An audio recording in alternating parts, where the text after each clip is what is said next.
Hello learners. आप सभी लोगों का हमारे यूट्यूब चैनल लर्न डेली 61 में स्वागत है।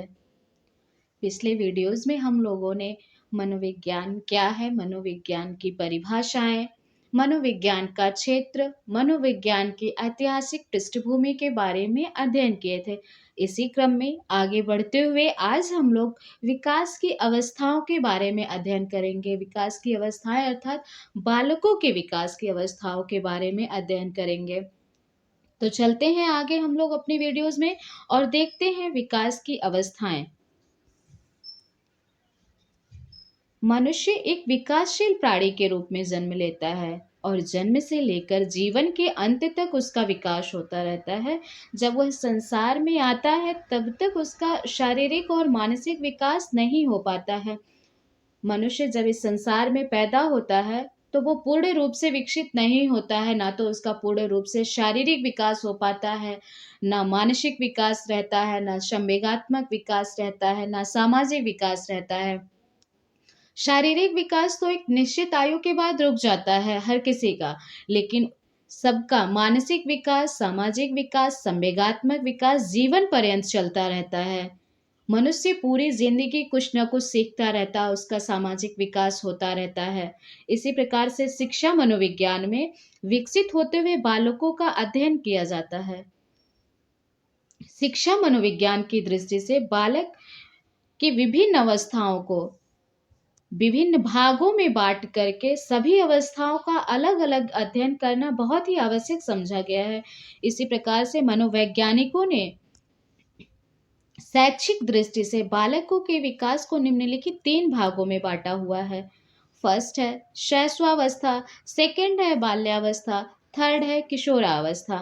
इस प्रकार से आज हम लोग सबसे पहले शैशवावस्था के बारे में देखेंगे कि शैशवावस्था क्या कहलाती है। शैशवावस्था शैशवावस्था को अंग्रेजी में इन्फेंसी कहते हैं, जिसका अर्थ होता है बोलने की अयोग्यता। अर्थात इस अवस्था में बालक बोलने में अयोग्य होता है। शिशु के जन्म के बाद प्रथम 6 वर्ष की आयु उसकी शैशवावस्था कहलाती है। हर्लाक महोदया के अनुसार शैशवावस्था जन्म से लेकर 2 सप्ताह तक चलती है। इनके अनुसार शैशवावस्था जन्म से बस 2 सप्ताह तक ही होती है। फिर 2 सप्ताह के बाद उसका बालपन आरंभ हो जाता है और 2 वर्षों तक रहता है। फिर 2 वर्ष के बाद उसकी प्रारंभिक बाल्यावस्था आती है, जो 6 वर्ष तक की आयु तक रहती है। अर्थात शैशवावस्था जन्म से 2 सप्ताह, फिर उसका बालपन 2 सप्ताह से 2 वर्ष, फिर प्रारंभिक बाल्यावस्था 2 सप्ताह से 6 वर्ष तक की। लेकिन क्रो एंड क्रो के अनुसार शैशवावस्था जन्म से 5 या 6 वर्षों तक चलती है। इनके अनुसार शैशवावस्था 5 से 6 वर्षों तक चलती है और अधिकांश मनोवैज्ञानिक भी इसी को मानते हैं कि शैशवावस्था 5 से 6 वर्षों तक चलती है, जिसमें बालकों की इंद्रियां काम करने लगती हैं। बालक रेंगना, चलना, सीखना, बोलना सीख जाता है। वैलेंटाइन कहते हैं कि सीखने का अनोखा काल है शैशवावस्था, क्योंकि इस अवस्था में बालक का शारीरिक और मानसिक विकास बहुत ही तेजी से होता है। वह बहुत ही ग्रहणशील होती हैं। उनको जो कुछ भी सिखाया जाता है उसका प्रभाव उनके ऊपर तत्काल पड़ता है। इसी क्रम में एडलर महोदय कहते हैं कि शैशवावस्था से जीवन का पूरा क्रम निर्धारित होता है। और सिगमंड महोदय कहते हैं कि मनुष्य को जो कुछ बनना होता वह प्रारंभ के 4-5 वर्षों में बन जाता है। अर्थात शैशवावस्था इतनी इम्पोर्टेंट अवस्था होती है कि बालक आगे जीवन में क्या बनेगा वो उसके 4-5 वर्षों में ही निर्धारित हो जाता है। इसी क्रम में आगे बढ़ते हुए हम लोग शैशवावस्था की विशेषताएं देखेंगे। शैशवावस्था की विशेषताओं के बारे में सबसे पहले हम लोग शैशवावस्था की शारीरिक विशेषताएं देखेंगे। इस अवस्था में बालक तथा बालिकाओं में कुछ विभिन्नताएं होती हैं। बालकों का भार जो होता है वो बालिकाओं से अधिक होता है। उनकी लंबाई भी थोड़ी अधिक होती है बालिकाओं की अपेक्षा। बालकों का भार 7.15 पाउंड होता है, जबकि बालिकाओं का भार 7.13 पाउंड होता है। उसके बाद फिर प्रथम जो 3 वर्ष होता है उसमें बालकों का शारीरिक विकास बहुत ही तेजी से होता है। बालक या बालिकाओं हर किसी का, हर बच्चे का 3 वर्षों तक शारीरिक विकास बहुत तेजी से होता है। प्रथम 1 वर्ष में उनकी लंबाई और भार दोनों में तीव्र गति से वृद्धि होती है। फिर सेकंड विशेषता होती है अपरिपक्वता। अपरिपक्वता, इस समय शिशु शारीरिक तथा बौद्धिक रूप से अपरिपक्व होता है। फिर पालन पोषण के द्वारा उसका धीरे धीरे विकास होता है और वह परिपक्वता की ओर बढ़ता है। फिर है पर निर्भरता। चूंकि बालक बहुत ही छोटा होता है, वह असहाय स्थिति में रहता है। वो भोजन, अन्य शारीरिक आवश्यकता, स्नेह, सहानुभूति, हर किसी के लिए वो दूसरे पर निर्भर रहता है। फिर अन्य विशेषताओं में है मूल प्रवृत्ति आधारित व्यवहार। चूंकि इस समय शिशु का अधिकांश व्यवहार उसकी मूल प्रवृत्ति पर आधारित होता है, जैसे भूख लगने पर वह रोता है, क्रोधित होता है, जो कुछ भी वस्तु उसके आसपास पड़ी होती है वह उसे मुंह में डाल लेता है, चाहे वो अच्छी हो बुरी हो, उसे इन सब का ज्ञान नहीं होता है। फिर मानसिक क्रियाओं में तीव्रता। चूंकि यह अवस्था बालक के सभी प्रकार के विकास के लिए बहुत ही इम्पोर्टेंट अवस्था होती है, इसमें मानसिक विकास भी आता है। गुड एनफ कहते हैं कि व्यक्ति का जितना भी मानसिक विकास होता है उसके उसका आधा उसके 3 वर्ष तक की अवस्था तक हो जाता है। अर्थात व्यक्ति का पूरे जीवन काल में जितना विकास होता है, मानसिक विकास होता है, उसका आधा उसके 3 वर्षों की अवस्था में ही हो जाता है। इतनी इम्पोर्टेंट होती है यह अवस्था। फिर सीखने की प्रक्रिया में तेजी। इस समय सीखने की प्रक्रिया भी बहुत तेजी से होती है। बालक प्रथम 6 वर्षों में बाद के 12 वर्ष से दूना सीख जाता। जितना वो 12 वर्षों में नहीं सीख पाता उतना वह प्रथम 6 वर्षों में सीख जाता है। फिर कल्पनाशीलता। शिशु कल्पना का नायक होता है, उसमें कल्पना बहुत ही अत्यधिक होती है। थांडाई कहते हैं कि 3 से 6 वर्ष का बालक अर्ध स्वप्न की हालत में ही रहता है। वह सत्य असत्य में अंतर नहीं कर पाता है। शिशु स्वयं अपनी कल्पना का नायक होता है। फिर अन्य विशेषताओं में देखेंगे दोहराने की प्रवृत्ति। इस अवस्था में शिशु में किसी क्रिया या शब्दों को दोहराने की विशेष प्रवृत्ति होती है। वह एक ही शब्द को बार बार बोलता है, एक ही कार्य को बार बार करता है और ऐसा करने से उसको आनंद मिलता है। फिर अनुकरण द्वारा सीखने की प्रवृत्ति। शिशु सबसे अधिक और सबसे जल्दी अनुकरण विधि से सीखते हैं। परिवार में माता पिता, भाई बहन, अन्य सदस्यों का व्यवहार जिस प्रकार से वह देखता है वह उसी के वैसा ही वह सीखता है। अगर उन लोगों का व्यवहार अच्छा होता है तो वो भी अच्छा व्यवहार सीखता है, अगर उन लोग का व्यवहार बुरा होता है तो वो भी बुरा व्यवहार करता है। फिर अन्य विशेषताओं में देखेंगे हम लोग प्रत्यक्षात्मक अनुभव द्वारा सीखना। चूंकि यह अवस्था में बालक मानसिक रूप से परिपक्व नहीं होता है, इसलिए वह जो उसे दिखता है वह वही सीखता है। प्रत्यक्ष और स्थूल वस्तुओं के सहारे ही सीखता है। फिर अन्य विशेषताओं में आगे देखते हैं हम लोग संवेगों का प्रदर्शन। संवेगों का प्रदर्शन अर्थात शिशु में जन्म से ही संवेगात्मक व्यवहार का प्रदर्शन होता है। हर किसी में संवेगात्मक व्यवहार होते हैं। प्रारंभ में जब शिशु जन्म लेता है तो उसमें मुख्य रूप से 4 संवेग होते हैं: भय, क्रोध, प्रेम और पीड़ा। जैसे भूख लगने पर रोना, चिल्लाना, हाथ पैर पटकना, ये सब उसकी संवेगपूर्ण क्रियाएं ही हैं। फिर अन्य विशेषताओं में देखेंगे हम लोग आत्म प्रेम की भावना। शैशवावस्था में शिशु में आत्म प्रेम की भावना बहुत ही प्रबल होती है। इस समय वह अपने माता पिता को अपने भाई बहनों के साथ भी शेयर नहीं करता है। वह चाहता है कि सबका प्यार उसे ही बस मिले।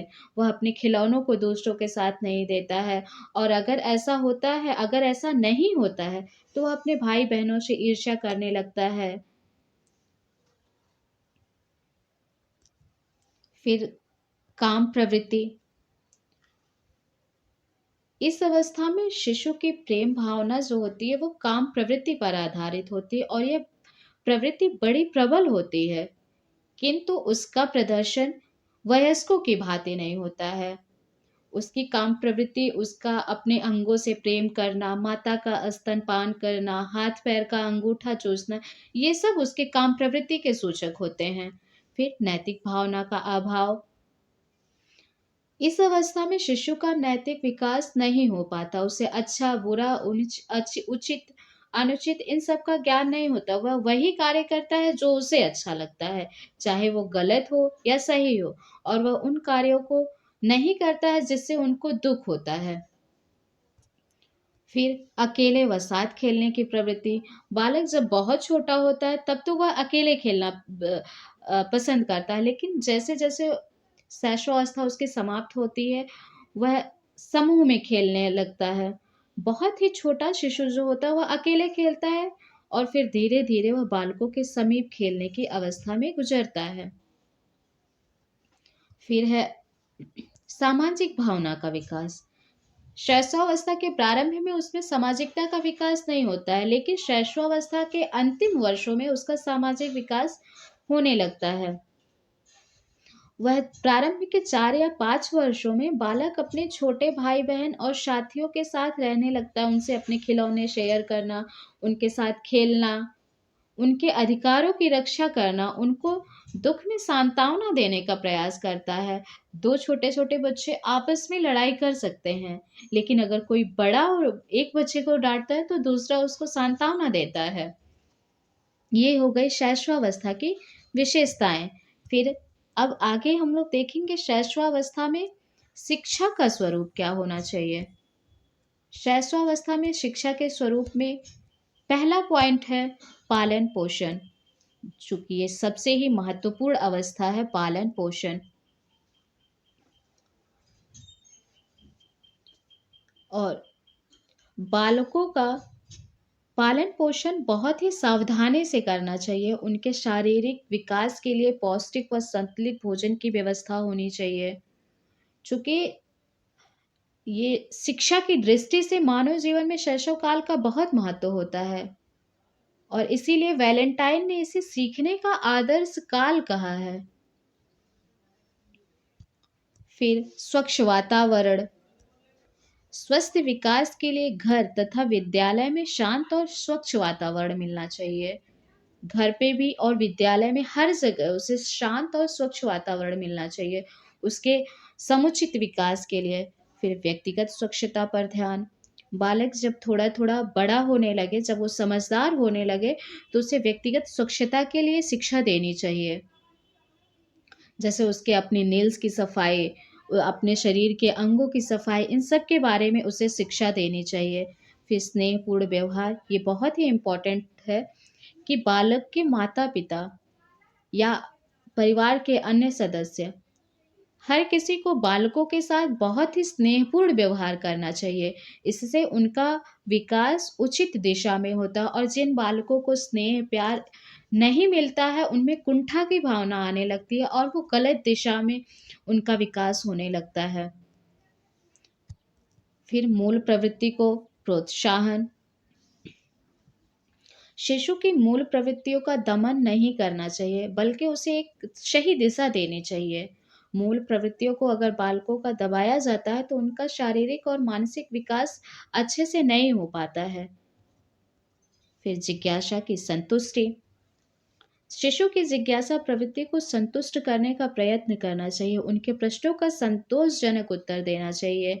इस अवस्था में बालक के प्रश्न होते हैं कि क्या है, कोई भी वस्तु, यह क्या है। और जबकि बाल्यावस्था में प्रश्न क्या है ना होकर के क्यों है, कि ये वस्तु ऐसी क्यों है, ये हो जाता है। जबकि शैशवावस्था में बालकों का प्रश्न होता है कि क्या है। बालक हर किसी से जानने की इच्छा करता है, हर एक वस्तु को देखता है कि यह क्या है। जबकि बहुत बार बहुत सारे लोग या घर के ही सदस्य खिंच जाते हैं बालकों की बातें सुन सुन करके, और उन्हें वो डांट देते हैं, जबकि ऐसा नहीं करना चाहिए। उनके हर क्वेश्चन का आंसर करना चाहिए, जिससे उनकी जिज्ञासा को संतुष्टि हो सके। फिर आत्म प्रदर्शन के लिए अवसर। शिशुओं में आत्म प्रदर्शन की प्रवृत्ति होती है। वह अपने माता-पिता, अभिभावक तथा शिक्षकों के सामने आत्म प्रदर्शन करना चाहते हैं, इसलिए उन लोगों को भी अवसर देना चाहिए कि जिससे वो अपना आत्म प्रदर्शन कर सकें। फिर क्रिया तथा खेल द्वारा शिक्षा। शिशु जन्म से ही क्रियाशील होता है और खेल तो बच्चों को पसंद ही होता है बहुत। इस तरह से उन्हें खेल-खेल में बहुत सारी अच्छी चीज़ें सिखा सकते हैं। उन्हें खेल के द्वारा या करके सीखने के द्वारा पूर्ण अवसर देना चाहिए। शिशु अपने और संसार के बारे में अधिकांश बातें खेल के द्वारा ही सीख लेता है। फिर कर्मेंद्रियों और ज्ञानेंद्रियों का प्रशिक्षण। शिशु की कर्मेंद्रिय और ज्ञानेंद्रिय के विकास के लिए घर और विद्यालय दोनों में शिक्षा की व्यवस्था करनी चाहिए। चूँकि जो ज्ञानेंद्रियाँ होती हैं वो ज्ञान का द्वार होती हैं और इसका समर्थन करते हुए रूसो कहते हैं कि बालक के हाथ, पैर और नेत्र उसके प्रारंभिक शिक्षक होते हैं, क्योंकि इन्हीं के द्वारा वह सीखता है, इन्हीं के द्वारा वह 5 वर्षों में ही पहचान सकता है, सोच सकता है, याद कर सकता है। फिर आत्माभिव्यक्ति के लिए अवसर। आत्माभिव्यक्ति का सबसे उत्तम साधन होता है उसकी मातृभाषा और अभिभावक, शिक्षक इन सबको बालकों को मातृभाषा में छोटी-छोटी कहानियाँ, कविताएँ सुनानी चाहिए तथा याद भी करवानी चाहिए और उनसे मातृभाषा में वार्तालाप करना चाहिए। फिर अन्य विशेषताओं में देखते हैं हम लोग शिक्षा में संगीत का स्थान। चूँकि ये तो सबको ही पता है कि शिशु आरंभ से ही संगीत प्रिय होता है। वह लोरी सुनकर के जल्दी सो जाता है। लोरी सुन कर के वह रोता हुआ बालक शांत हो जाता है। इसलिए बालकों को बालकों के लिए लोरी का प्रयोग या गीत का प्रयोग, गीत के माध्यम से उनको शिक्षा देने के लिए इसका यूज़ विद्यालयों में भी करना चाहिए। गीत की सहायता से बालक का मानसिक तथा शारीरिक दोनों ही विकास होता है। गीत के माध्यम से हम उन्हें कविताएँ सिखा सकते हैं, अच्छी-अच्छी कहानियाँ बता सकते हैं।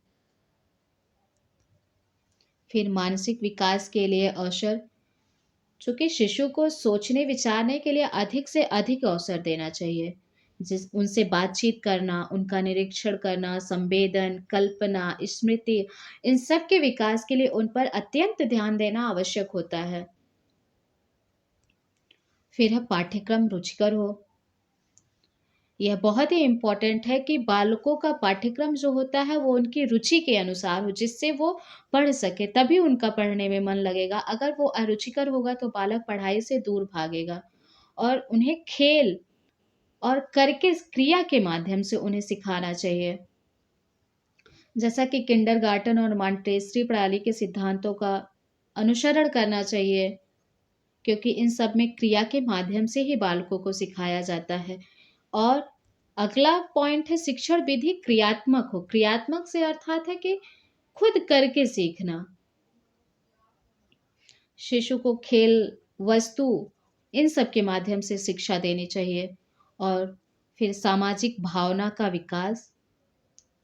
शैशव के अंतिम दिनों में लास्ट 4-5 वर्षों में उसका सामाजिक विकास होने लगता है और इसका ध्यान रखते हुए बालकों के अभिभावक तथा शिक्षकों को यह ध्यान देना चाहिए कि वो दूसरे बालकों से मिले-जुलें, उनके साथ खेलें। इसके लिए उन्हें उचित अवसर देना चाहिए, जिससे उनका सामाजिक विकास भी अच्छी तरह से हो सके। फिर अच्छी आदतों के निर्माण के लिए अवसर। अभिभावक तथा शिक्षकों को आरंभ से ही शिशु में अच्छी आदतों का निर्माण करना चाहिए, जैसे सत्य बोलना, बड़ों का आदर करना, समय पर काम करना, स्वच्छता, सफाई इन सारी आदतों का निर्माण करने का प्रयत्न करना चाहिए, क्योंकि ये आदतें ही हमारे भावी जीवन का निर्माण करती हैं। क्योंकि बच्चा छोटा होता है तो उसे नहीं पता कि अच्छी आदत क्या है, बुरी आदत क्या है, लेकिन इसका यूज़ उसे अपने भावी जीवन में पता चलेगा जब वो बड़ा होगा। डाइड्रेन कहते हैं कि पहले हम अपनी आदतों का निर्माण करते हैं और फिर हमारी आदतें हमारा निर्माण करती हैं। जैसा हमारा आदत होगा अच्छा बुरा, फिर आगे चल कर के भावी जीवन में वो आदतें ही हमारा निर्माण करती हैं कि हम किस दिशा में जा रहे हैं। फिर अगली विशेषता है नैतिक तथा चारित्रिक विकास के लिए शिक्षा। चूंकि बालक बहुत छोटा होता है तो उसे नैतिक अनैतिक का कुछ पता नहीं होता है, इसलिए उनके माता पिता, उनके अभिभावक, परिवार के अन्य सदस्य या टीचर्स को इसका ध्यान देना चाहिए कि उन्हें नैतिक और चारित्रिक विकास के लिए उचित शिक्षा देनी चाहिए। इसलिए उनका अपना खुद का व्यवहार अच्छा होना चाहिए, वही देख कर के बालक भी सीखता है। और इसके अतिरिक्त उन्हें आदर्श चरित्र, वीर नेता, महापुरुषों की छोटी-छोटी कहानियाँ सुनानी चाहिए, जिससे वो सीख ले सकें और उसे अपने जीवन में ग्रहण कर सकें। फिर अगली विशेषता है भय तथा दंड से दूर रखना। यह विशेषता भी बहुत ही इम्पोर्टेंट है। छोटी-छोटी बात पे बच्चे को डर डर और भय नहीं दिखाना चाहिए और ना ही उन्हें हर बात में दंड देना चाहिए। भय तथा दंड का शारीरिक, मानसिक, सामाजिक, संवेगात्मक विकास पर बहुत ही बुरा प्रभाव पड़ता है। अनुशासन में रखने के लिए आप उन्हें दंड की विधा नहीं अपना सकते, बल्कि उन्हें पुरस्कार और दंड का उचित प्रयोग करके उन्हें आप अनुशासन में रखें। फिर है संवेगात्मक सुरक्षा। शिशु में संवेगात्मक विकास का सबसे महत्वपूर्ण तत्व जो होता है वो स्नेह होता है, जो कि उसे दूसरों से मिलता है। और जब वह उसे दूसरों से मिलता है तो वह भी दूसरों को देने का प्रयास करता है, और अगर दूसरों से उसे नहीं मिलता है तो वो भी दूसरों को नहीं देता है। इसलिए अभिभावक और शिक्षकों को उनके साथ स्नेहपूर्ण व्यवहार करना चाहिए, जिससे वो भी दूसरों के प्रति स्नेह अनुभव करने की आवश्यक क्षमता उसमें उत्पन्न हो सके, जो उसके मानसिक स्वास्थ्य के लिए अत्यंत आवश्यक होती है। फिर लास्ट है व्यक्तिगत भिन्नता। शिशु के स्वाभाविक विकास के लिए शिक्षा देते समय व्यक्तिगत विभिन्नता पर ध्यान देना बहुत ही आवश्यक होता है। चाहे उसके माता पिता हों या शिक्षक हों, उन्हें इसका ध्यान रखना चाहिए कि सभी बच्चे एक समान नहीं होते हैं, सब में व्यक्तिगत भिन्नताएं होती हैं। आप एक ही तरह से सारे बच्चे को नहीं ट्रीट कर सकते हैं। जब एक माँ-बाप के 2 बच्चे एक ही जैसे जब नहीं हो सकते हैं, तो स्कूल में तो बहुत सारे घरों से अलग-अलग बालक आते हैं, तो वो एक समान कैसे हो सकते हैं? आप एक ही विधा से हर बच्चे को नहीं पढ़ा सकते हैं, एक ही क्षमता हर बच्चे की नहीं होती है, इसलिए आप व्यक्तिगत विभिन्नता का ध्यान ज़रूर रखें। ये हो गए शैशवावस्था में शिक्षा का स्वरूप। तो इस प्रकार से आज हम लोगों ने शैशवावस्था के बारे में संपूर्ण अध्ययन किया। इसके अलावा और कोई पॉइंट बचता नहीं है, तो अगर ये वीडियो आप लोगों के लिए यूज़फुल हो, आप लोगों को पसंद आई हो, तो लाइक, शेयर, सब्सक्राइब ज़रूर करिएगा हमारे वीडियो को, और साथ ही साथ चैनल का बेल आइकन प्रेस कर दीजिएगा, जिससे हम अगली वीडियो बनाते हैं तो आप लोगों तक नोटिफ़िकेशन सबसे पहले पहुँच जाए। Thank you so much.